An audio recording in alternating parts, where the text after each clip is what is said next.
Ever since he was diagnosed with cancer 2 years ago, 14-year-old Mahmoud Adil has barely had the strength to go outside. Last month he was arrested during mass protests in Alexandria.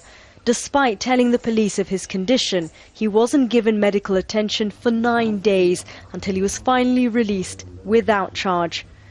Mahmoud says he was detained in a cell with dozens of other children, beaten and denied food or water for 10 hours, and he wasn't even protesting. I was having a drink and jumping over puddles with my friend. I had nothing to do with the protests. Then suddenly the police grabbed me and told me not to say a word or they'd beat me.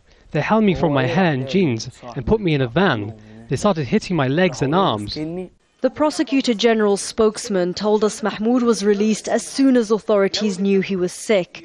But he admits despite having adequate laws to protect children in detention, they're not always enforced.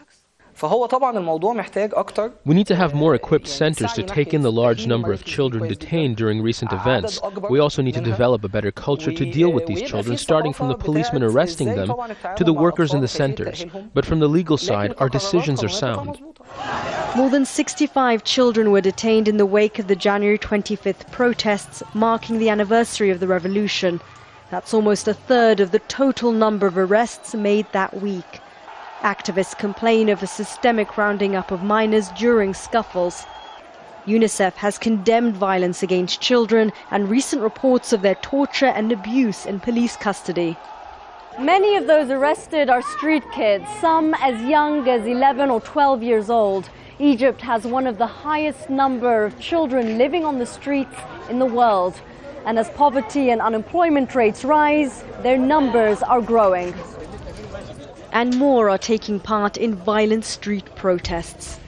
Sometimes they like to attack the police because they beat them. They remember how the government and its institutions are dealing with the children, how society has neglected them, so they would like to take revenge. Egypt's uprising unraveled many chronic social problems here. What's clear is that continuing to neglect and abuse the most vulnerable in society will fuel instability for generations to come. Shireen Tadros, Al Jazeera, Alexandria.